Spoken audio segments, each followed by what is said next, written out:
Es ist Mai und endlich wird es so richtig warm. Jetzt könnte man meinen, mit den Aussaaten wäre es das vielleicht gewesen, aber schaut mal in den Aussaatkalender. Er ist voll. Heute kommen unsere Tipps, was ihr im Mai noch aussehen könnt.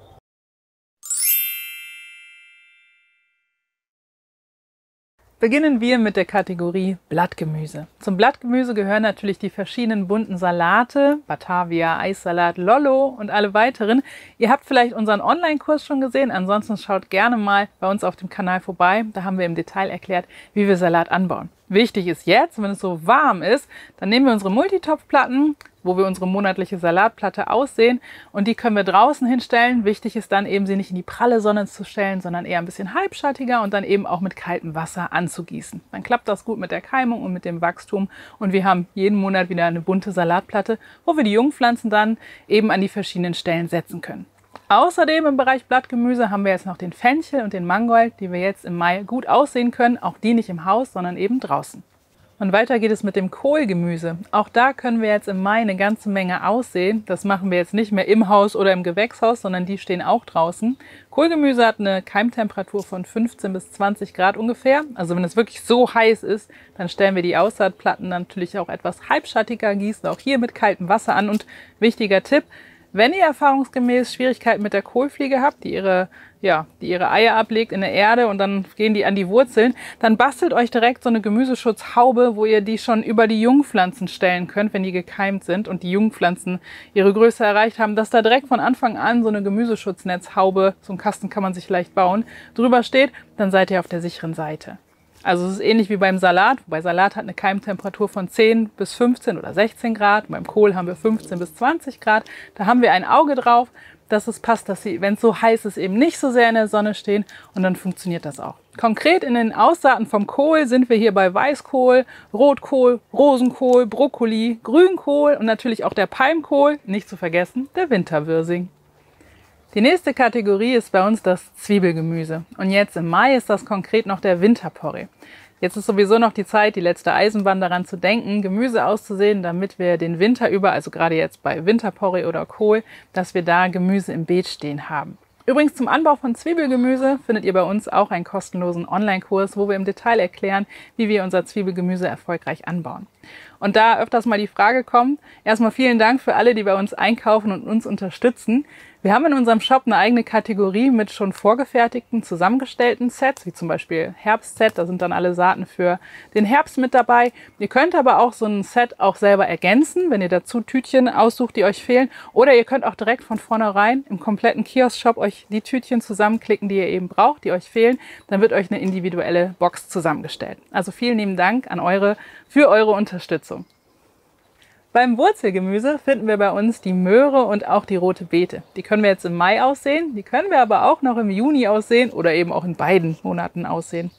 Wo wir allerdings an die Aussaat jetzt im Mai denken sollten, das ist die Pastinake, die Schwarzwurzel und auch die Haferwurzel. Da macht es Sinn, dass wir das jetzt im Mai machen, damit die genug Zeit hat und eben groß genug werden kann, dass wir dann auch eine schöne Ernte finden. Vor allen Dingen im Hochbeet ist es natürlich ja prädestiniert, die da einzusehen. Und beim Wurzelgemüse haben wir noch die Steckrübe und auch die Wurzelpetersilie. Die können wir jetzt im Mai oder eben auch noch im Juni aussehen. Was, glaube ich, noch ganz interessant ist, wir können das ganze Wurzelgemüse, was ich jetzt gerade genannt habe, können wir in jedem Stadium essen. Also die müssen nicht erstmal eine gewisse Größe erreicht haben, zum Beispiel gerade bei einer Steckrübe oder so. Die können wir in jeder Größe auch schon essen, wenn wir das möchten. Vielleicht so als kleine Info am Rande. In der nächsten Kategorie, beim Fruchtgemüse, da haben wir jetzt den Zuckermais.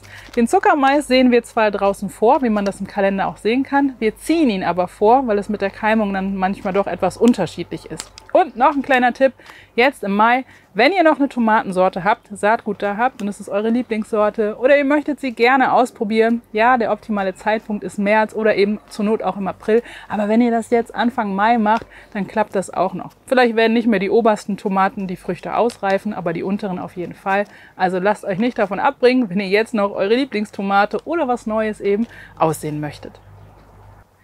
Bei den Hülsenfrüchten wird es jetzt richtig interessant. Natürlich können wir die auch schon im April mit entsprechenden Vorkehrungen aussehen, aber jetzt der Mai ist eigentlich wirklich der beste Monat dafür, super geeignet, denn es wird schön warm. Bohnen mögen es gerne warm und wenn ihr zum Beispiel eure Beete mit Mulch noch bedeckt habt und ihr möchtet sie direkt draußen sehen im Beet, dann schiebt den Mulch mal eine Weile zur Seite, dass sich die Erde erstmal wirklich erwärmen kann, denn das ist für die Bohne wichtig. Auf Nummer sicher gehen wir natürlich, wenn wir nach den Eisheiligen erst aussehen. Gerade die Stangenbohnen haben mit einer Keimtemperatur von 20 bis 25 Grad wirklich Ansprüche an die Temperatur. Wir können sie natürlich auch vorziehen, auch draußen in Töpfchen. Wenn es dann kalt werden sollte, können wir sie immer noch wieder reinräumen. Auch da haben wir auf diese Art und Weise eine Flexibilität. Aber wenn ihr Bohnen aussehen möchtet, dann jetzt im Mai unbedingt dran denken.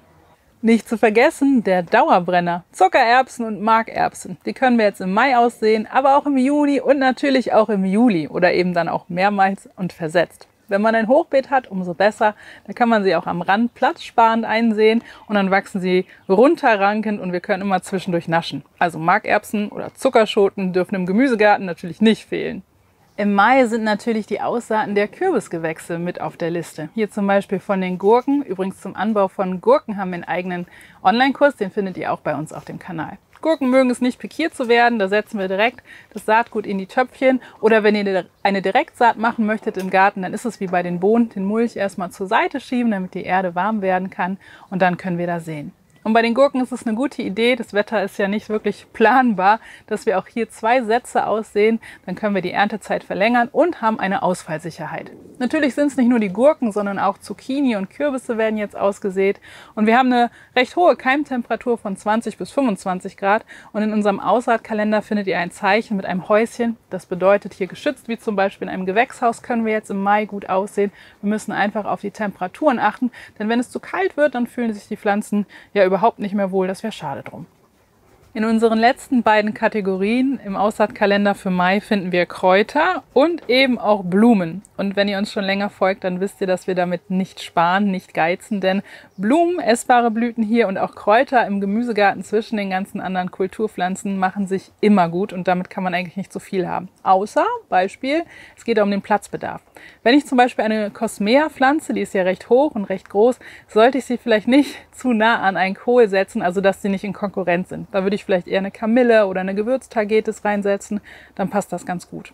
Wir haben letztes Jahr den Kohl ohne Netz anbauen können, erfolgreich. Gut, hier windet es auch sehr, aber wir haben auch viele Kräuter dabei gehabt. Wir haben letztens übrigens auch noch ein Video zum Thema Blumen bei uns im Garten gemacht. Wenn euch das interessiert, schaut euch das gerne mal an. Da seht ihr auch die vielen bunten Punkte und die ganze Vielfalt. Also mit Kräutern und Blumen im Gemüsegarten nicht sparen. Ihr Lieben, ihr wisst ja, dass wir auf YouTube keine Werbung schalten. Um ein bisschen Eigenwerbung kommen wir nicht drum herum. Wir haben auch immer wieder neue Zuschauer. Herzlich willkommen und schön, dass ihr hier seid. Wir haben bei uns auf der Internetseite einen Shop. Wir verkaufen Saatgut und noch so einige andere schöne Sachen, wie zum Beispiel diesen Aussaatkalender. Der ist ohne Saatgut, aber dafür für jedes Jahr wieder zu verwenden. Da stehen alle Termine drauf, wann wir was aussehen, mit welchen Keimtemperaturen. Und hinten gibt es noch mehr Infos und auch die kleinen Fältchen hier, das sind die QR-Codes, mit denen man direkt zum Video kommen kann.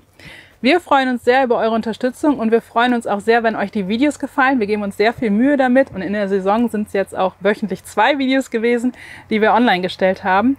Wir freuen uns auch über eure Rückmeldung, eure Kommentare, gerne unter diesem Video. Und zum Weiterschauen haben wir oben unsere Playlist mit vielen kurzen, kompakten Videos zum Anbau der ganzen Gemüsekulturen. Es sind noch nicht alle, aber viele, fast alle. Wir arbeiten noch dran.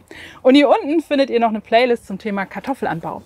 Die frühen Kartoffeln sind in der Erde, ja, aber viele andere, die späten noch nicht. Das passiert noch bis Ende Mai. Also Kartoffeln anbauen im Gemüsegarten macht auch unheimlich viel Freude. Also macht eure Gärten bunt und bis zum nächsten Mal. Eure Jen.